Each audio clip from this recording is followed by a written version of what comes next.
Educator India. Please हमारे channel को subscribe करें और नए वीडियो की नोटिफिकेशन के लिए बेल आइकन को भी प्रेस कर लें। नमस्कार दोस्तों, मैं कुलदीप केरवाल। आज मैं आपके लिए लेकर आया हूँ कथा सम्राट मुंशी प्रेमचंद द्वारा लिखित कहानी दो बैलों की कथा। तो आइए कहानी को पढ़ते हैं। जानवरों में गधा सबसे ज़्यादा बुद्धिहीन समझा जाता है। हम जब किसी आदमी को पहले दर्जे का बेवकूफ़ कहना चाहते हैं तो उसे गधा कहते हैं। गधा सचमुच बेवकूफ़ है या उसके सीधेपन, उसकी निरापद सहिष्णुता ने उसे यह पदवी दे दी है, इसका निश्चय नहीं किया जा सकता। गायें सींग मारती है, ब्याही हुई गाय तो अनायास ही सींगनी का रूप धारण कर लेती है। कुत्ता भी बहुत गरीब जानवर है, लेकिन कभी कभी उससे भी क्रोध आ ही जाता है। किंतु गधे को कभी क्रोध करते नहीं सुना, न देखा। जितना चाहो गरीब को मारो, चाहे जैसी खराब सड़ी हुई घास सामने डाल दो, उसके चेहरे पर कभी असंतोष की छाया भी नहीं दिखाई देगी। बैसाख में चाहे एक आध बार कुलेल कर लेता हो, पर हमने तो उसे कभी खुश होते नहीं देखा। उसके चेहरे पर एक स्थायी विषाद स्थायी रूप से छाया रहता है। सुख दुख हानि लाभ किसी भी दशा में उसे बदलते नहीं देखा। ऋषियों मुनियों के जितने गुण हैं वे सभी उसमें पराकाष्ठा को पहुंच गए हैं, पर आदमी उसे बेवकूफ कहता है। सद्गुणों का इतना अनादर कहीं नहीं देखा। कदाचित सीधापन संसार के लिए उपयुक्त नहीं है। देखिए न, भारतवासियों की अफ्रीका में क्या दुर्दशा हो रही है। क्यों अमेरिका में उन्हें घुसने नहीं दिया जाता? बेचारे शराब नहीं पीते, 4 पैसे कुछ समय के लिए बचा कर रखते हैं, जी तोड़कर काम करते हैं, किसी से लड़ाई झगड़ा नहीं करते, 4 बातें सुनकर गम खा जाते हैं, फिर भी बदनाम है। कहा जाता है वे जीवन के आदर्श को नीचा करते हैं। अगर वे ईंट का जवाब पत्थर से देना सीख जाते तो शायद सभ्य कहलाने लगते। जापान की मिसाल सामने है। एक ही विजय ने उसे संसार की सभ्य जातियों में गण्य बना दिया। लेकिन गधे का एक छोटा भाई और भी है, जो उससे कम ही गधा है, और वह है बैल। जिस अर्थ में हम गधे का प्रयोग करते हैं, कुछ उसी से मिलते जुलते अर्थ में बछिया के ताऊ का भी प्रयोग करते हैं। कुछ लोग बैल को शायद बेवकूफ़ों में सर्वश्रेष्ठ कहेंगे, मगर हमारा विचार ऐसा नहीं है। बैल कभी कभी मारता भी है, कभी कभी अड़ियल बैल भी देखने में आता है, और भी कई रीतियों से अपना असंतोष प्रकट कर देता है। अतएव उसका स्थान गधे से नीचा है। झूरी काछी के दोनों बैलों के नाम थे हीरा और मोती। दोनों पछाई जाति के थे, देखने में सुंदर, काम में चौकस, डील में ऊंचे। बहुत दिनों साथ रहते रहते दोनों में भाईचारा हो गया था। दोनों आमने सामने या आसपास बैठे हुए एक दूसरे से मूक भाषा में विचार विनिमय करते थे। एक दूसरे के मन की बात कैसे समझ जाता था हम नहीं कह सकते। अवश्य ही उनमें कोई ऐसी गुप्त शक्ति थी जिससे जीवों में श्रेष्ठता का दावा करने वाला मनुष्य वंचित है। दोनों एक दूसरे को चाटकर और सूंघकर अपना प्रेम प्रकट करते। कभी कभी दोनों सींग भी मिला लिया करते थे, विग्रह के नाते से नहीं, केवल विनोद के भाव से, आत्मीयता के भाव से। जैसे दोनों में घनिष्ठता होते ही धौल धप्पा होने लगता है। उसके बिना दोस्ती कुछ फुसफुसी, कुछ हल्की सी रहती है, जिस पर ज़्यादा विश्वास नहीं किया जा सकता। जिस वक्त ये दोनों बैल हल या गाड़ी में जोत दिए जाते और गर्दन हिलाकर चलते, उस वक्त हर एक की यही चेष्टा होती थी कि ज़्यादा से ज़्यादा बोझ मेरी ही गर्दन पर रहे। दिन भर के बाद दोपहर या संध्या को दोनों खुलते तो एक दूसरे को चाट चूट कर अपनी थकान मिटा लिया करते। नांद में खली भूसा पड़ जाने के बाद दोनों साथ उठते, साथ नांद में मुंह डालते और साथ ही बैठते थे। एक मुंह हटा लेता तो दूसरा भी हटा लेता था। संयोग की बात, झूरी ने एक बार गोई को ससुराल भेज दिया। बैलों को क्या मालूम वे क्यों भेजे जा रहे हैं, समझे मालिक ने हमें बेच दिया। अपना यूं बेचा जाना उन्हें अच्छा लगा या बुरा कौन जाने, पर झूरी के साले गया को घर तक गोई ले जाने में दांतों पसीना आ गया। पीछे से हाँकता तो दोनों दाएं बाएं भागते, पगैया पकड़कर आगे से खींचता तो दोनों पीछे को जोर लगाते, मारता तो दोनों सींगे नीचे करके हुकारते। अगर ईश्वर ने उन्हें बाणी दी होती तो झूरी से पूछते, तुम हम गरीबों को क्यों निकाल रहे हो? हमने तो तुम्हारी सेवा करने में कोई कसर नहीं उठा रखी।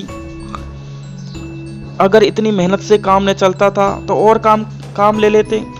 हमें तो तुम्हारी चाकरी में मर जाना कबूल था। हमने कभी दाने चारे की शिकायत नहीं की। तुमने जो कुछ खिलाया वह सिर झुकाकर खा लिया। फिर तुमने हमें इस जालिम के हाथ क्यों बेच दिया?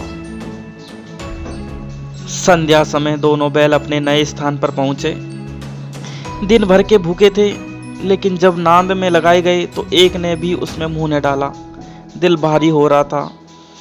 जिसे उन्होंने अपना घर समझ रखा था वह आज उनसे छूट गया था। यह नया घर, नया गांव, नए आदमी उन्हें बेगाने से लगते थे। दोनों ने अपनी मूक भाषा में सलाह की, एक दूसरे को कनखियों से देखा और लेट गए।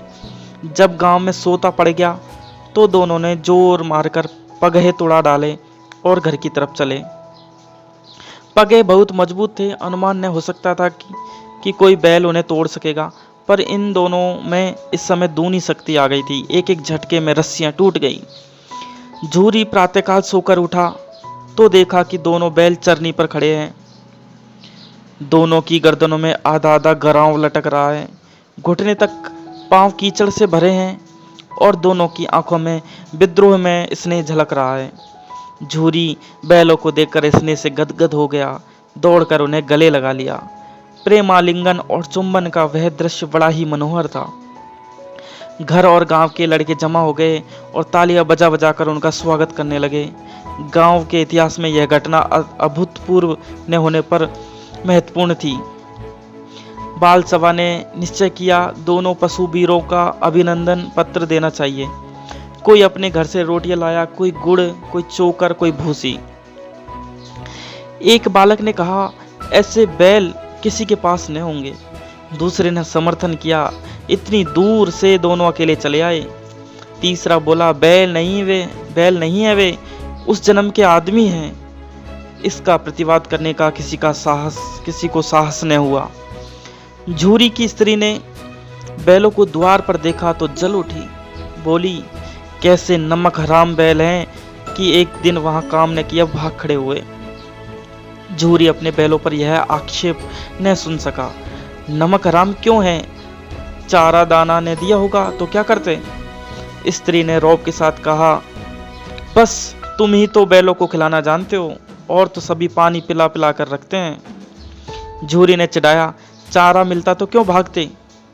स्त्री चिढ़ी, भागे इसलिए कि वे लोग तुम जैसे बुद्धुओं की तरह बैलों को सहलाते नहीं, खिलाते हैं तो रगड़ कर जोतते भी हैं। ये दोनों ठहरे कामचोर भाग निकले। अब देखो कहाँ से खली और चोकर मिलता है। सूखे भूसे के सिवा कुछ न दूंगी, खाएं चाहे मरे। वही हुआ। मजूर को कड़ी ताकीद कर दी गई कि बैलों को खाली सूखा भूसा दिया जाए। बैलों ने नांद में मुंह डाला तो फीका फीका, न कोई चिकनाहट न कोई रस। क्या खाएं? आशा भरी आंखों से द्वार की ओर ताकने लगे।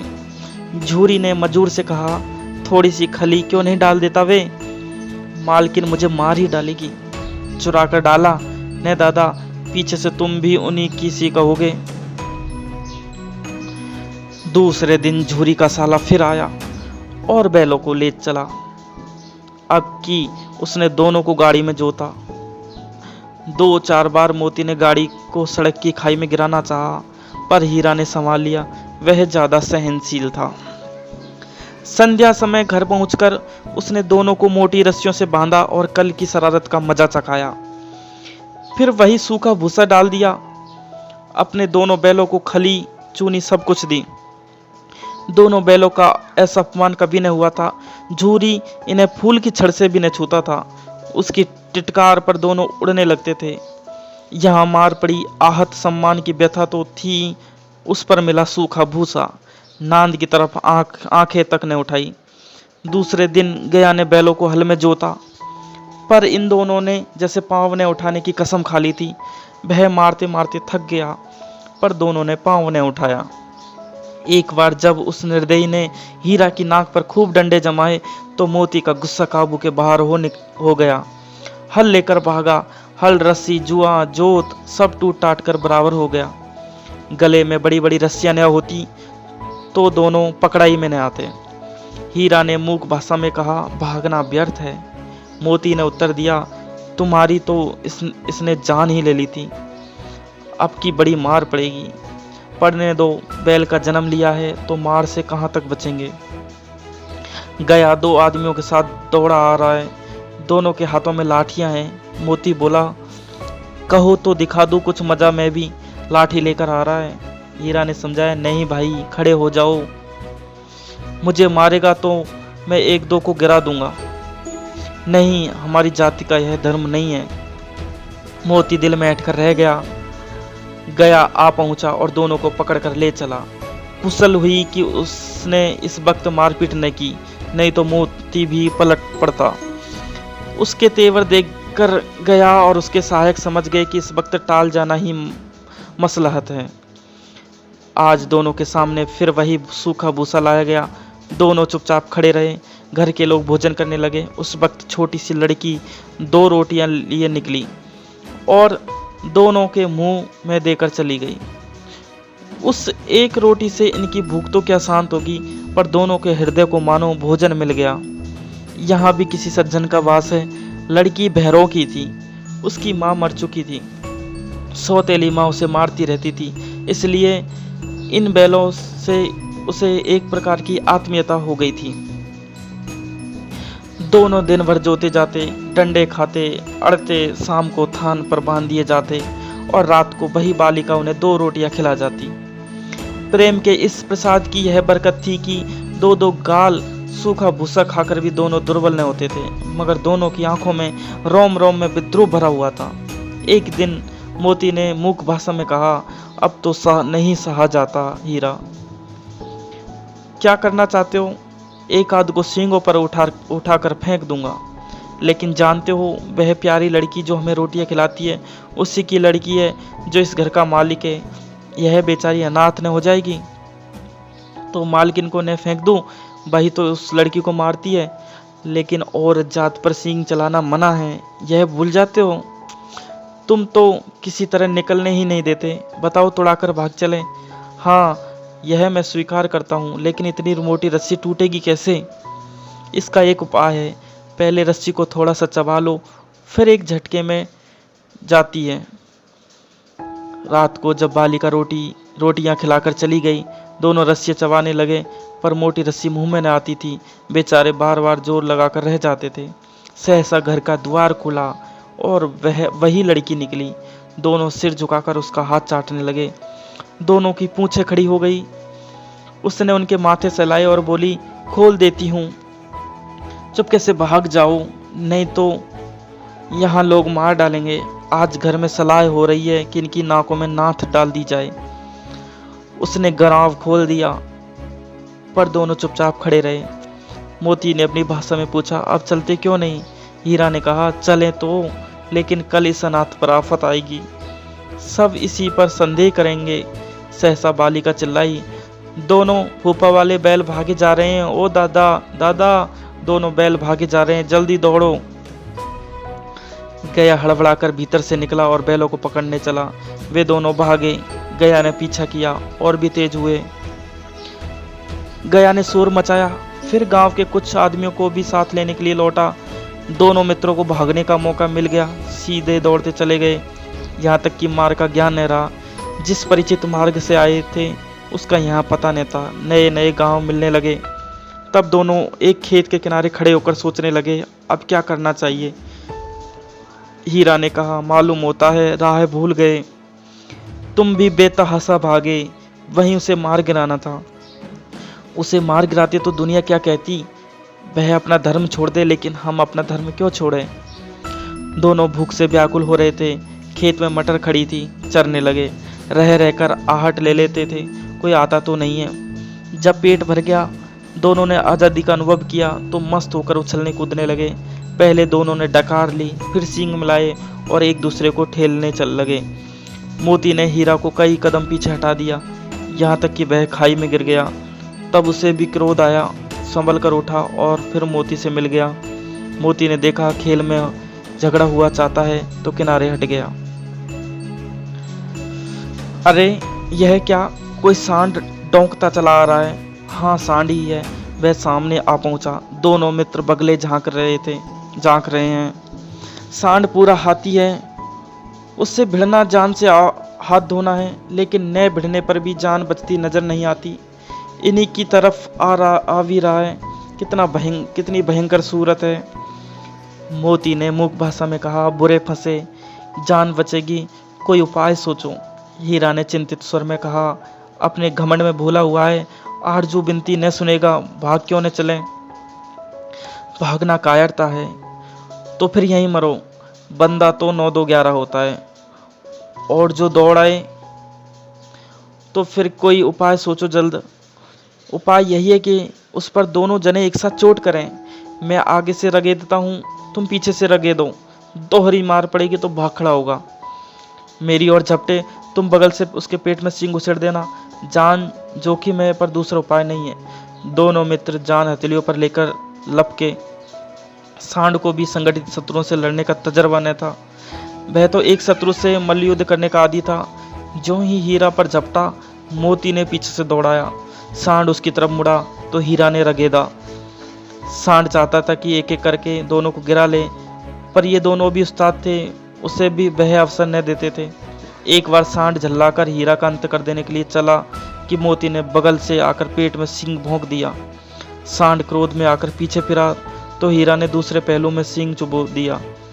आखिर बेचारा जख्मी होकर भागा और दोनों मित्रों ने दूर तक उसका पीछा किया, यहाँ तक कि सांड बेदम होकर गिर पड़ा। तब दोनों ने उसे छोड़ दिया। दोनों मित्र विजय के नशे में झूमते चले जाते थे। मोती ने अपनी सांकेतिक भाषा में कहा, मेरा जी तो चाहता था कि बच्चा को मार ही डालूं। हीरा ने तिरस्कार किया, गिरे हुए बैरी पर सींग ने चलाना चाहिए। यह सब ढोंग है, बैरी को ऐसा मारना चाहिए कि फिर ना उठे। अब घर कैसे पहुंचेंगे वह सोचो, पहले कुछ खा लें तो सोचें। सामने मटर का खेत था। मोती उसमें घुस गया। हीरा मना करता रहा पर उसने एक न सुनी। अभी दो ही 4 गिलास खाए थे कि 2 आदमी लाठियां लिए दौड़ पड़े और दोनों मित्रों को घेर लिया। हीरा तो मेड़ पर था, निकल गया। मोती सींचे हुए खेत में था, उसके खुर कीचड़ में धंसने लगे, न भाग सका। पकड़ लिया। हीरा ने देखा संगी संकट में है तो लौट पड़ा, फंसेंगे तो दोनों फंसेंगे। रखवालों ने उसे भी पकड़ लिया। प्रातःकाल दोनों मित्र काजी होश में बंद कर दिए गए। दोनों मित्रों को जीवन में पहली बार ऐसा साबिका पड़ा कि सारा दिन बीत गया और खाने को एक दिन का भी नहीं मिला। समझ ही मैंने आता था यह कैसा स्वामी है, इससे तो गया फिर भी अच्छा था। यहाँ कई भैंसें थी, कई बकरियां, कई घोड़े, कई गधे, पर किसी के सामने चारा न था। सब जमीन पर मुर्दों की तरह पड़े थे। कई तो इतने कमजोर हो गए थे कि खड़े भी नहीं हो सकते थे। सारा दिन दोनों मित्र फाटक की ओर टकटकाई लगाए ताकते रहे, पर कोई चारा लेकर नहीं आता ने दिखाई दिया। तब दोनों ने दीवार की नमकीन मिट्टी चाटनी शुरू की, पर इससे क्या तृप्ति होगी। रात को भी जब कुछ भोजन नहीं मिला तो हीरा के दिल में विद्रोह की ज्वाला दहक उठी। मोती से बोला, अब तो नहीं रहा जाता मोती। मोती ने सिर लटकाए हुए जवाब दिया, मुझे तो मालूम होता है प्राण निकल रहे हैं। इतनी जल्दी हिम्मत ने हारो भाई, यहाँ से भागने का कोई उपाय निकालना चाहिए। आओ दीवार तोड़ डालें। मुझसे तो अब कुछ नहीं होगा। बस इसी बूते पर अकड़ते थे, सारी अकड़ निकल गई। बाड़े की दीवार कच्ची थी, हीरा मजबूत तो था ही। उसने अपने नुकीले सींग दीवार में गड़ा दिए और जोर मारा तो मिट्टी का एक चिप्पड़ निकल आया। फिर तो उसका साहस बढ़ा। इसने दौड़ दौड़ कर दीवार पर चोटें की और हर चोट में थोड़ी थोड़ी मिट्टी गिराने लगा। उसी समय काजी होश का चौकीदार लालटेन लेकर जानवरों की हाजिरी लेने आ निकला।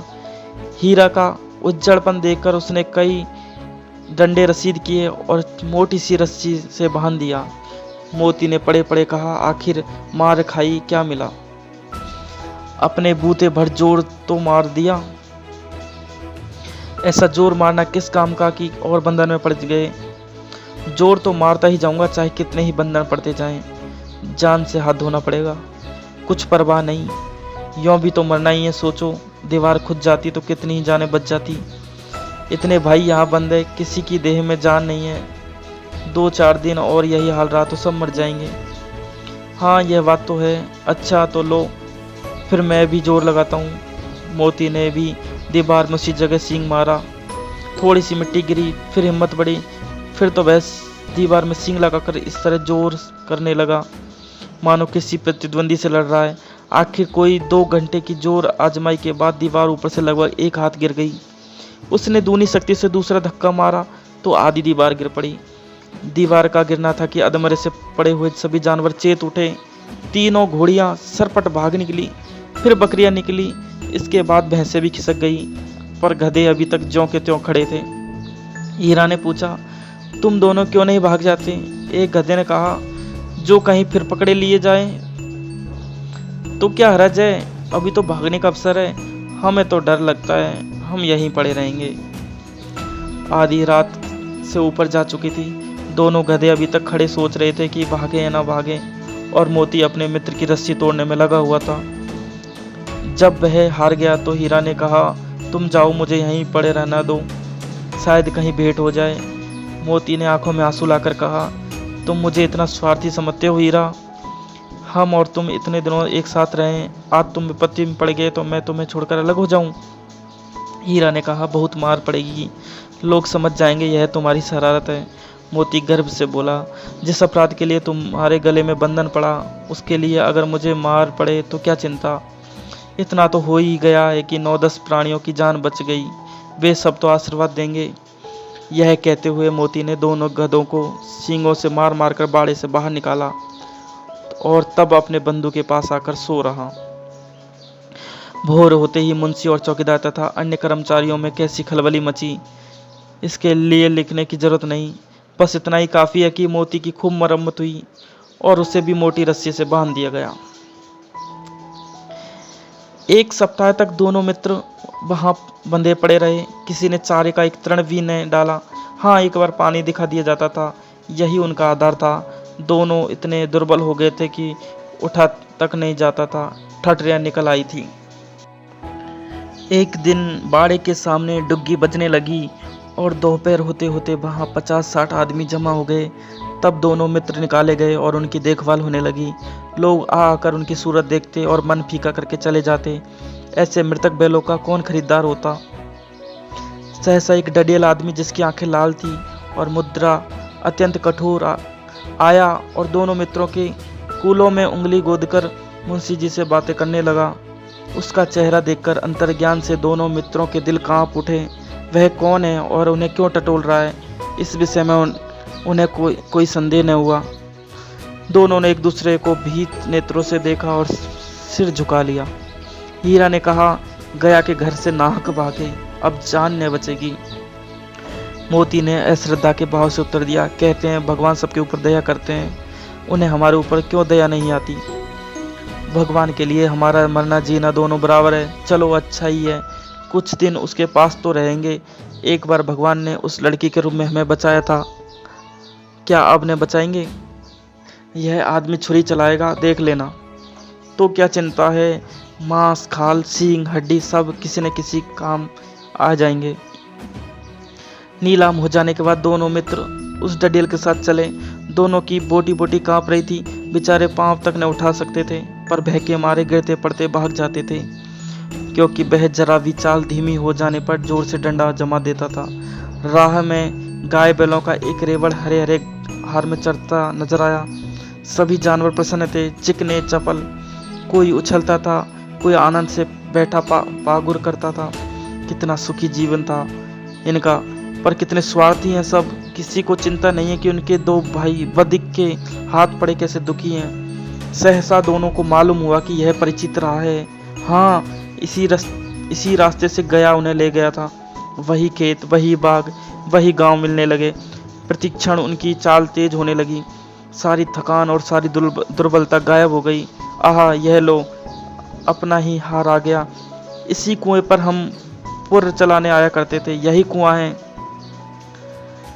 मोती ने कहा, हमारा घर नगीच आ गया।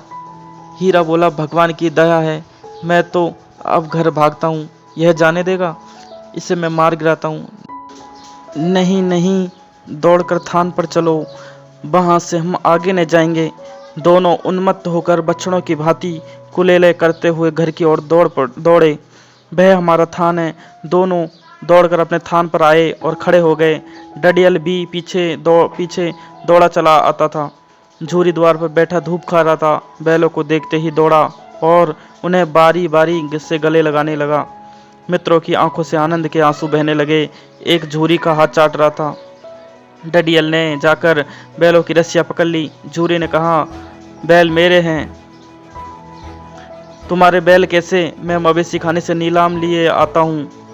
मैं तो समझा हूँ चुराए लिए आते हो। चुपके से चले जाओ, मेरे बैल हैं। मैं बेचूंगा तो बिकेंगे। किसी को मेरे बैल नीलाम करने का क्या अख्तियार है? जाकर थाने में रपट कर दूंगा। मेरे बैल है, इसका सबूत है कि मेरे द्वार पर खड़े हैं। डडियल झल्लाकर बैलों को जबरदस्ती पकड़ ले जाने के लिए बढ़ा। उसी वक्त मोती ने सींग चलाया।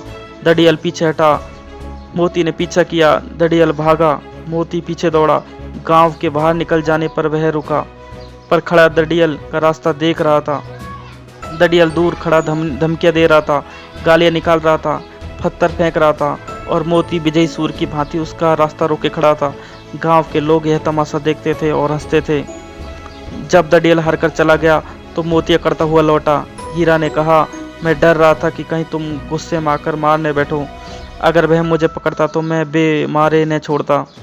अब ने आएगा तो दूर से ही खबर लूँगा, देखूं कैसे ले जाता है। जो गोली मरवा दे मर जाऊंगा, पर उसके काम तो न आऊँगा। हमारी जान को कोई जान ही नहीं समझता, इसलिए कि हम इतने सीधे हैं। जरा देर में नांदों में खली, भूसा, चोकर और दाना भर दिया गया और दोनों मित्र खाने लगे। झूरी खड़ा दोनों को सहला रहा था और 20 लड़के तमाशा देख रहे थे। सारे गांव में उत्साह सा मालूम होता था। उस समय मालकिन ने आकर दोनों के माथे चूम लिए। धन्यवाद।